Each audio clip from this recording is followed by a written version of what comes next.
Hello and welcome, everybody. I'm Gustavo Tolosa, your book club host. And it's always, I know you're probably tired of hearing me say, but it's always very exciting to see so many of you being faithful to our book club here. I know some of you can attend online live like now, and some of you can't, and then you watch the replay. As you can see, I'm wearing a very warm flannel shirt and a sweater because here in the mountains of Córdoba, Argentina, where I'm right now, it is 30 degrees and it's going to drop to 25 or less. So it's a little bit cold, I would say. Although, of course, inside the house, it's nice and warm. This book club, of course, is to help us all continue to learn and to help us stay committed in our journey through a whole food plant-based diet, to inspire us, to have some accountability and support. And please feel free to write comments and questions. Today, we are going to read chapter 3, which we started last week, but we barely started it. And my intention is to finish it so that we can finish this book in time. This is session 5, and we will have 8. And after that, we'll have another book club. So I am going to jump to page 54. This is the book we are reading.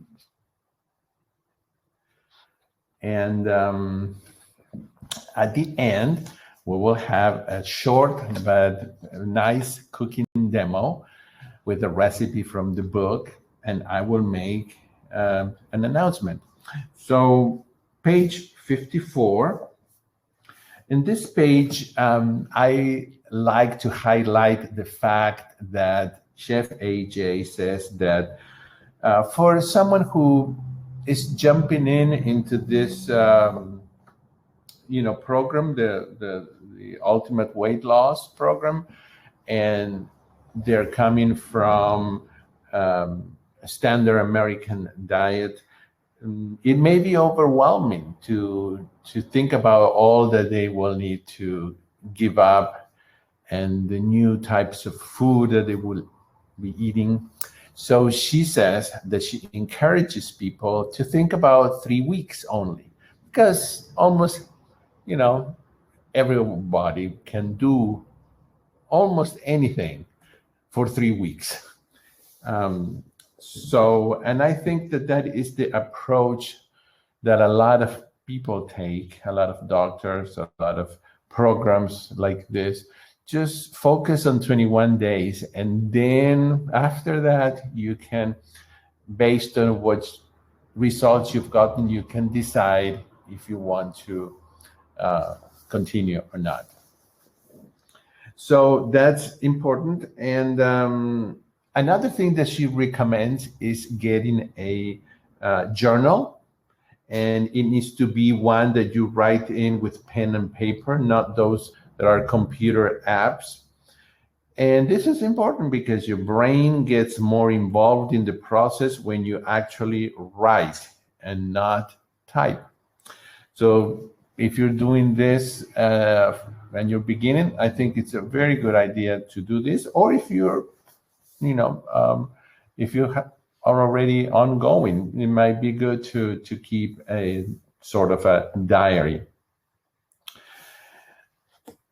It says on page 55 that I emphasize that this is just an experiment that I want you to try for only 21 days. If there's a non-compliant food that you think you will struggle to live without for 21 days, then mark down on your calendar that on day 21, your long nightmare will be over, and on day 22, you will again get to eat or drink that particular item. Also, thinking of this as an experiment is a good way to handle situations like when you go out to eat, and when you go to a party or some kind, and people are sometimes almost forcing you to eat this. It's just one, and you could say, well, I'm just running an experiment. It's only for 21 days, but I do need to stay compliant with this. It's just 21 days. After that, I may decide to eat this or that food.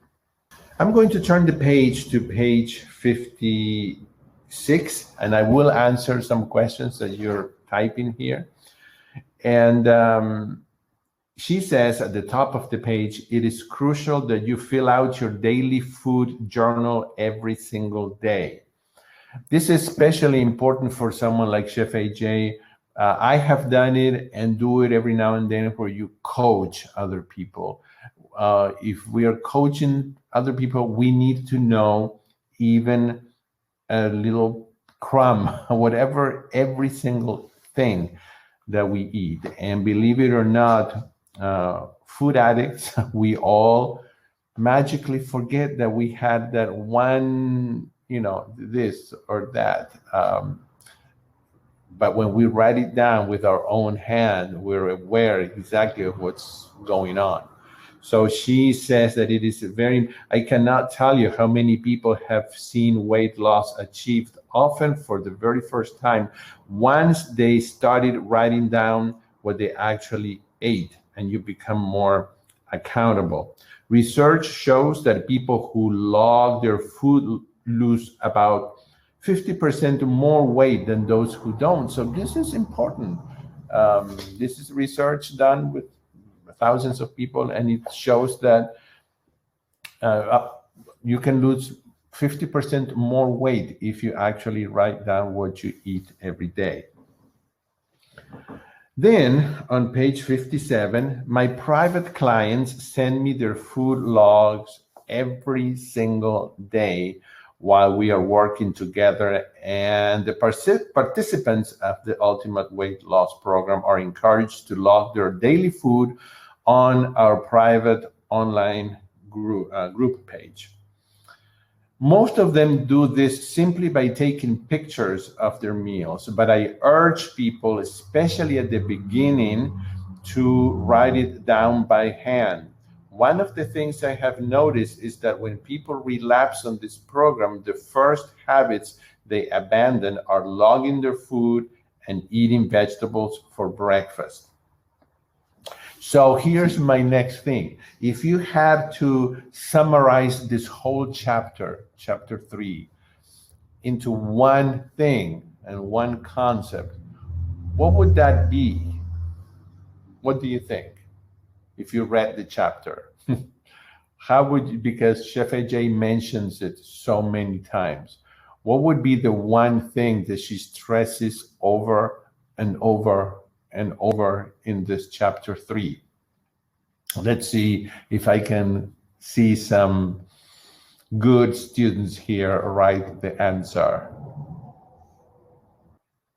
That's the one thing. If you take something from this chapter 3, I'm not talking about the whole book, this chapter 3, Chef AJ, yes, she talks about the environment, she talks about a lot of things that are super important, but one thing that she keeps coming back to over and over and over again is VFB, which means vegetables for breakfast.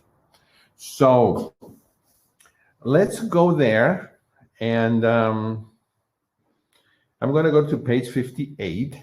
What matters most is what you eat. If you eat only whole natural foods like fruits, vegetables, whole grains, and legumes without the addition of animal products, processed foods like sugars, flours, oil, or high-fat plant foods like nuts, seeds, avocado, and coconut, you can eat to satisfaction and not worry about weighing, measuring, or portion control. On page 59, in the middle of that page, It says, if you are truly worried about getting enough of your essential omega-3 fatty acids, simply sprinkle a tablespoon of ground flax seeds, chia seeds, or hemp seeds on your food. You can do this on oatmeal, you can do it on salads, you can do it on soups and stews, on roasted vegetables, and you will be fine. You will not have to worry about getting enough omega-3 fatty acids. If one supplement is essential here is vitamin B12. I have heard doctors like Dr. McDougall say that it is not absolutely essential that you start that on your first day of going plant-based, because our bodies have enough to last, he says, if I recall correctly, a couple of years. But I wouldn't wait that long. But it is important that if this is how you're going to eat a whole food plant-based diet, that you will supplement with B12. So what is the most important concept of this program? And Chef AJ says it herself, is the concept of vegetables for breakfast. And she asks participants to eat 2 pounds of non-starchy vegetables a day.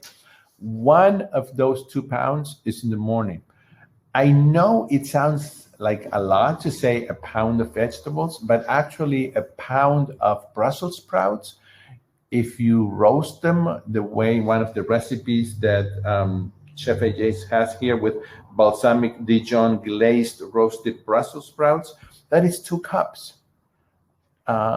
It's not much. When you roast vegetables, a pound of vegetables, it shrinks. And it's actually very easy. Now, if you eat them steamed, let's say, the volume will be bigger. If you eat them raw, well, you have to chew a lot more, of course, and we will also is a higher volume. But it doesn't matter how you eat them. It just needs to be 2 pounds when you start with them. You're not cooking or roasting them and then weighing them. You're weighing them before you cook them. So on page 61, she says, the reason we are eating vegetables for breakfast is because the ultimate weight loss program is much more than a weight loss program. It is a program that has been carefully designed to permanently extinguish your food cravings. And this is very important because Chef AJ's program is geared a lot for people who have serious addictions to some food or to a lot of different kinds of food. It's also designed for anybody. But if you really suffer from food addiction, let's say processed food addiction, because we said that nobody is truly addicted to kale and nobody gets up at 2 a.m. with its craving for kale. So it's usually this addiction and cravings is for processed food. And this program, like she says, is carefully designed to permanently extinguish your food cravings, overcome your food addictions, and stabilize your brain chemistry.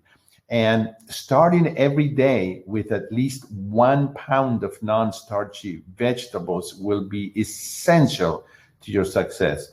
I cannot stress how important VFB is.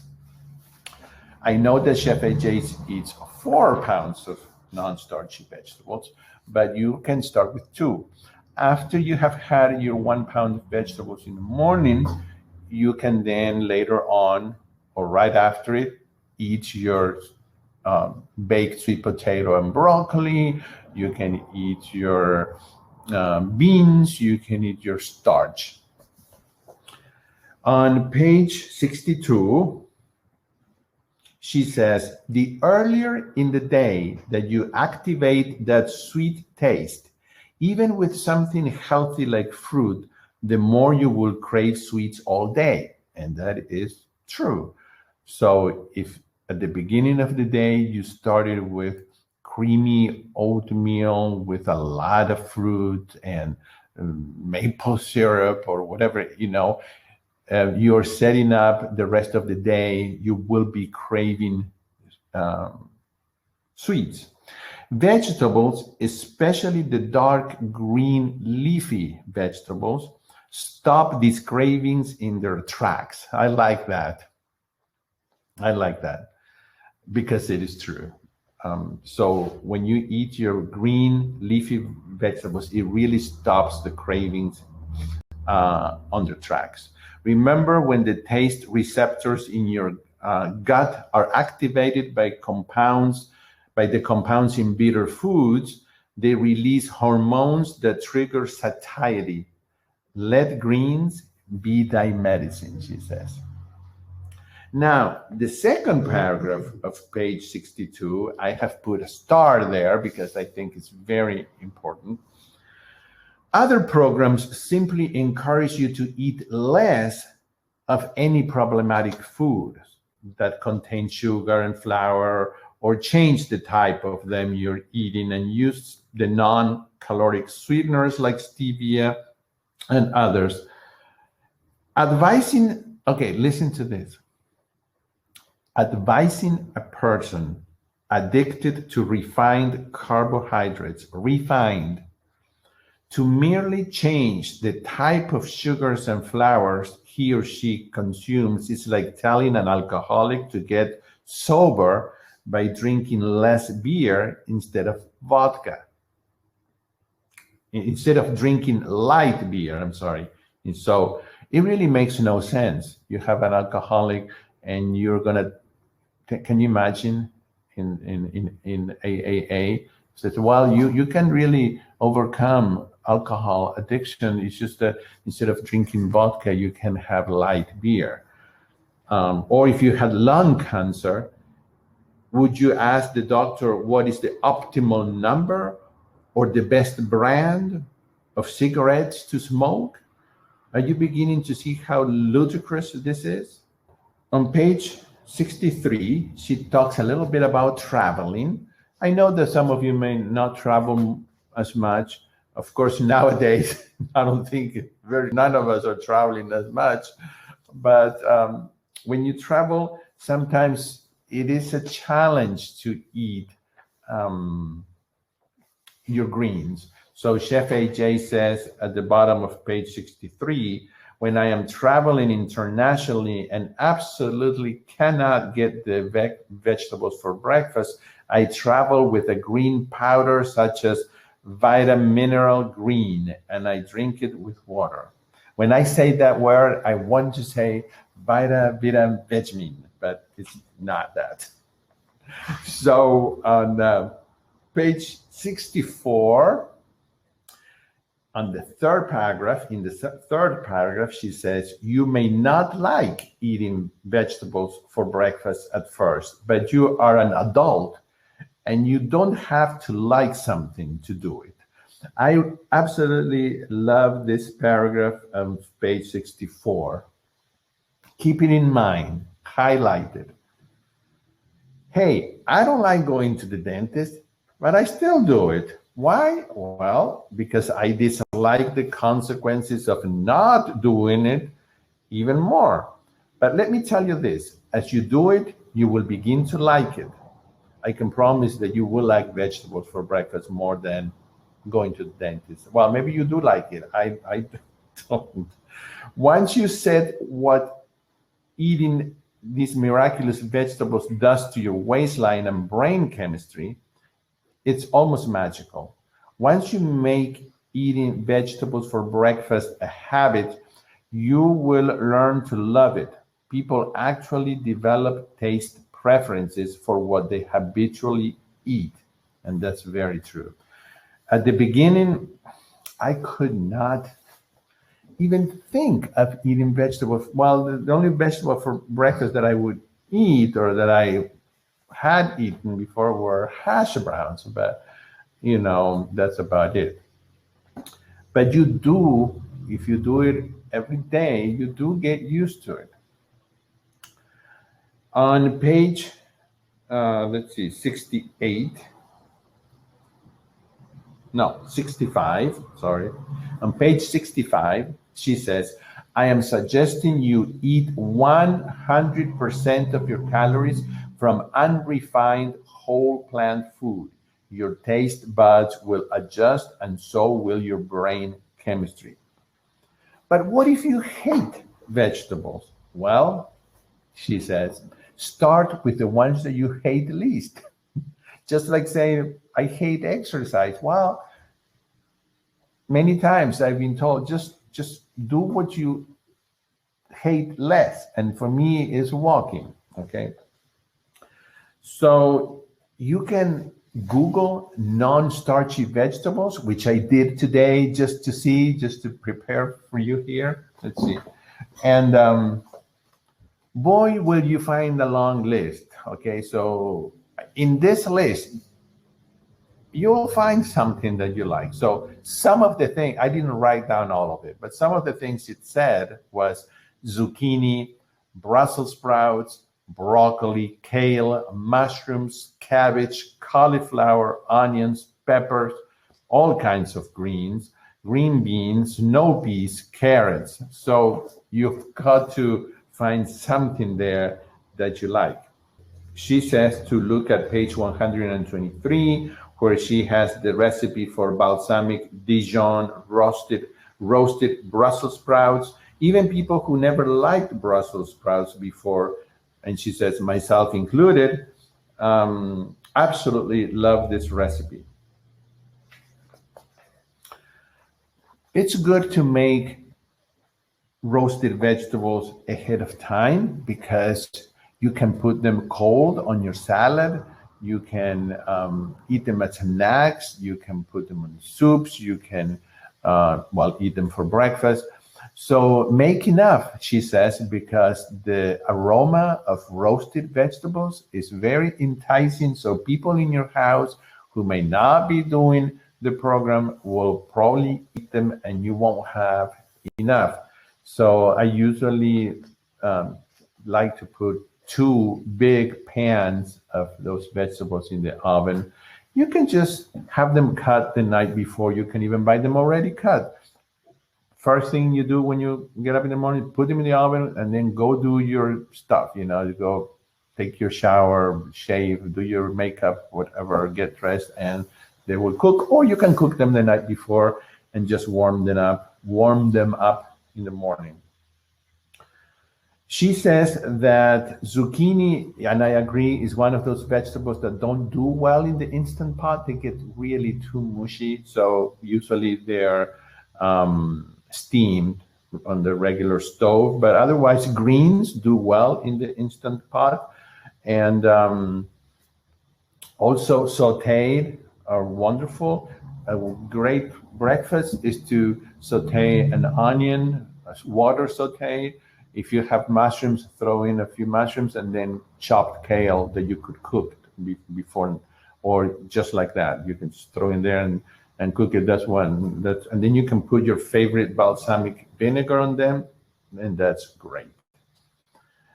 On page 66, 66, it says at the bottom, you see, all eating stimulates the production of dopamine in the brain, a neurotransmitter that causes you to experience pleasure. But the more calorically concentrated the source of calories, the more dopamine that is released into the brain. Once you eat foods of a higher caloric density, such as fruit, whole grains, or legumes, it will be infinitely more difficult to try and choke down those veggies that contain only 100 or 200 calories per pound. That is why it is critical that you always eat them first. And this is so important because if you eat your oatmeal first, there's too much dopamine released in the brain. It'll be hard to eat your kale or your zucchini. So go first with the non-starchy vegetables. We don't recommend that you have beans or rice first. First is your non-starchy vegetables, which you can saute, you can steam, or you can roast. On page 67, she says that hunger is the sensation you feel when your body requires food. Cravings are your desire to have a particular food. True hunger can be alleviated by eating any type of food. And that's so true. When you're really, really, really hungry, and it's happened when I've attended True North and I've done a short fast, eating again zucchinis that is steamed with nothing on it. It's so delicious. So when you're hungry, eating any type of food alleviates hunger. So emotional hunger can be alleviated only by eating the specific food that you are craving. That is why it's so important to wait until you're truly hungry to eat. And I know this because I've been around AJ for a long time, and I know that she's almost never hungry when she wakes up in the morning. And so sometimes she eats breakfast at 11 or even 12. Eat when you're hungry, not when traditionally we are told that we need to eat breakfast or lunch or dinner. So sometimes the veggies that you make, you can make them. You can make some kind of a hummus with them. You can eat them like she says, steamed or whatever. There's so many ways to eat the vegetables. Just do it, she says. And it will become like brushing your teeth. You don't think about brushing your teeth. You just do it because the consequences of not doing it, like cavities and root canals or losing your teeth, are worse than any pain. And again, she talks about starting your day with 1 pound of vegetables. And she noticed by looking at her clients that those people that faithfully ate the vegetables for breakfast lost more weight and kept it off consistently. So it is important that we all realize that when we eat this way, like she says here on page 68, please keep in mind that you will not be able to get enough calories or achieve satiation if you eat only fruits and vegetables. So you will need to add lots of the good stuff, the unrefined complex carbohydrates, also known as starch, after you eat your vegetables for breakfast. And then on page 69, we're getting close to the end here. At the very top of that page, I also put a star there because it says, this is a very important concept in the Ultimate Weight Loss Program. You have to make sure you're eating enough food. I know that a lot of people come from these fad diets where you have to count everything and you have to, to eat less. Here you have to eat more. If you have been eating mostly animal products and processed foods, you may have gotten used to eating relatively skimpy portions of high-fat, high-calorie foods. Vegetables, fruits, whole grains, and legumes are comparatively much lower in calorie density. So you're going to have to eat more of them. You must never let yourself get too hungry because that is when you're more vulnerable to making poor food choices and to overeating. We don't believe in using scales on an ongoing basis in this program. So for the 21-day program, you weigh on the first day, and then you weigh on day 21. And then going forward, we weigh once a month. We don't want to get distracted or discouraged if one day we gain 2 pounds or 1 pound, because we really didn't gain a pound of fat, or unless you were eating, of course, I don't know, a lot of fat. But it's many times our body retains water for whatever reason. There are many reasons. One of them, of course, is consuming more salt that may have been sneaked in some product that you ate that day. There may be other reasons, but that's why it's better to weigh yourself once a month. And then on page 70, which is the last page of chapter 3, it says that exercise is not mandatory, but there are a lot of good reasons to do it. When it comes to your bones, muscles, joints, and brains, use it or lose it is really true. You can never out-exercise a bad diet, but you can supercharge a good one. Regular exercise also boosts your mood, decreases anxiety, increases self-esteem and willpower, improves brain and bone health, enhances cognitive function, and helps you sleep better. You could decide that your exercise is going to be to walk. If you cannot walk outside, maybe find a shopping mall, find an inexpensive pedometer and wear it every day. Notice how many steps you've done at the end of the day, and then just the next day, try to add a few more. And your goal is to get to 10,000 steps a day. Very good. So that concludes chapter 3. Next week, we will do chapter 4.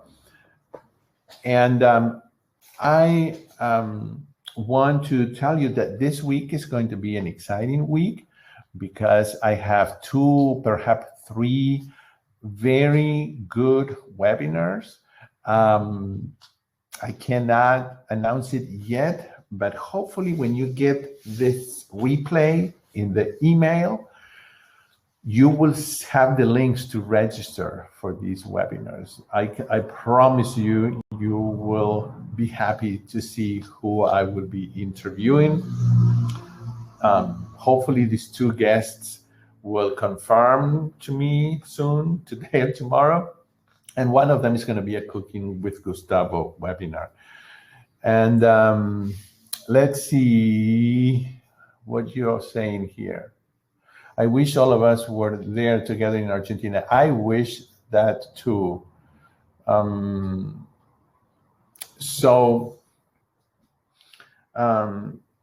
the borders open, maybe you all can come and I'll cook for you. There are many reasons why people lose weight in other diets, including keto diet and many others. I actually have a really good webinar with Dr. McDougall in my YouTube channel. Most of the other diets, if not all, that are not whole food, plant-based, we've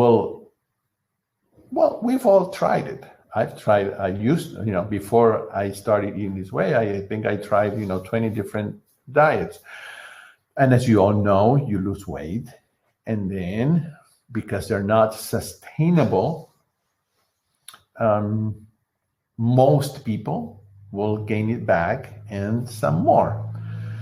Some of these diets, I remember hearing Dr. McDougall, actually make the person ill, make the person sick. And if your body is sick, it will lose weight. Like, yes, if you had cancer radiation, Dr. McDougall says that, I can make you lose weight. I'll put you on radiation. I can also make you lose weight. I'll just cut off your legs and arms. It's a joke, but saying that there are many ways.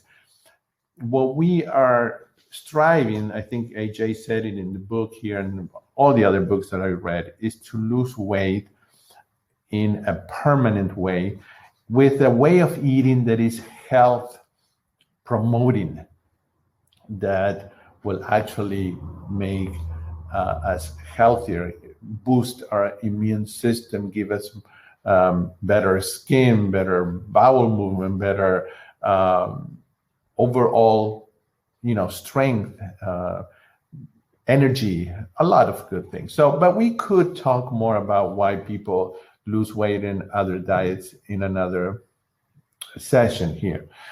Okay, I do have a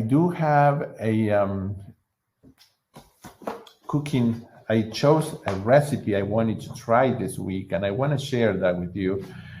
And it's very short because it's so easy and fast to make that I want to show it to you. And give me a few seconds, and we'll see it.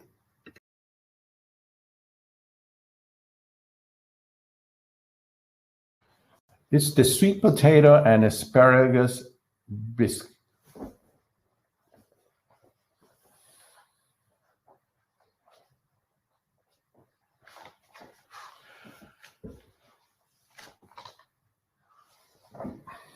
So we will need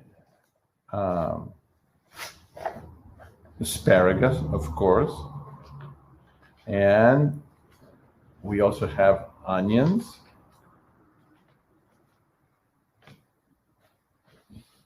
And we have garlic.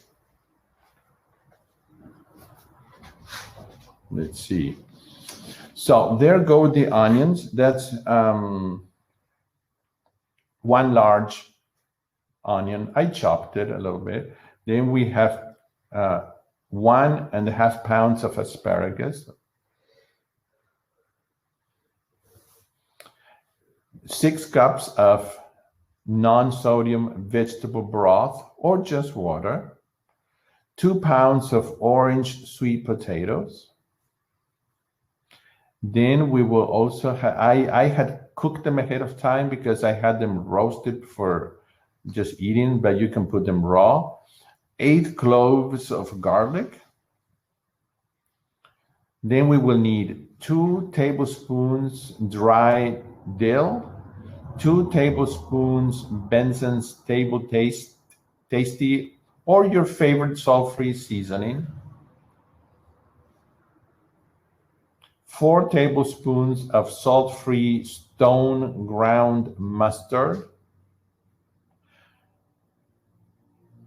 4 tablespoons of nutritional yeast, this is optional, and 3 or 4 cups of unsweetened non-dairy milk, but that's going to go at the end, not right now. So I just I'm just pushing it down a little bit, and that's going to go in the Instant Pot for 10 minutes, and that is it. And I have served this to guests, and they just absolutely love it. You can serve this on black rice or red rice or wild rice. You can eat it, of course, by itself. And there it is. That was the 10 minutes that went by. And look at this now.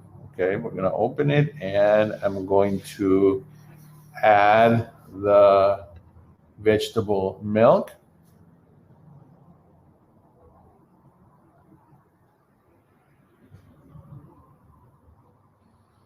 This is almond milk, but it could be oat milk, it could be rice milk. If you make it yourself, it's better, it's easy, and then you're sure it doesn't have sugar or oil, which they usually add to the brands that you buy. And there is the stone ground mustard. It's salt-free and it's Dijon. And I did go ahead and put the nutritional yeast. And now with the immersion blender, I will make it creamy. And yes, If you could smell it, even at this point, it's just delicious. It will take a few, a minute or two or three to make it as creamy as you want. If you want to leave some chunks, you can, depending on the consistency that you want. And look at that. It's a big pot, but it only lasted like a day and a day and a half. While I did have one day, two people ate from it. I put a little bit of smoked paprika.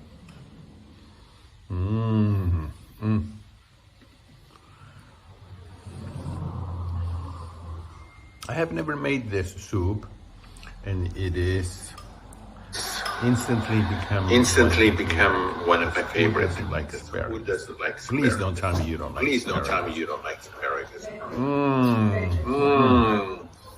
Yeah,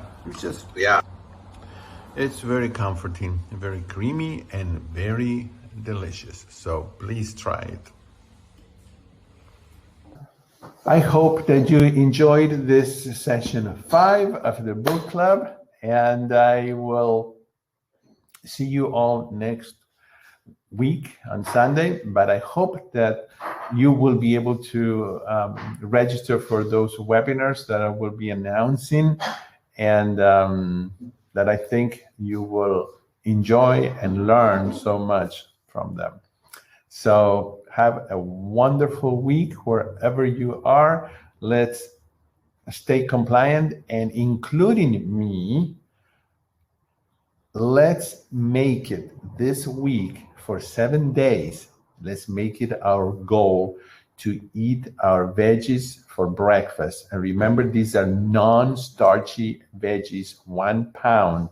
You will notice how little really it is to eat a pound. And you don't have to choke them down at in 2 minutes. You can have some, do something else, and have a little bit more, and you won't even notice, and they'll be gone.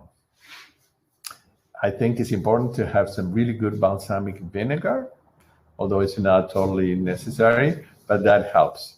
So see you soon. Bye-bye, everyone, and thanks again for joining me.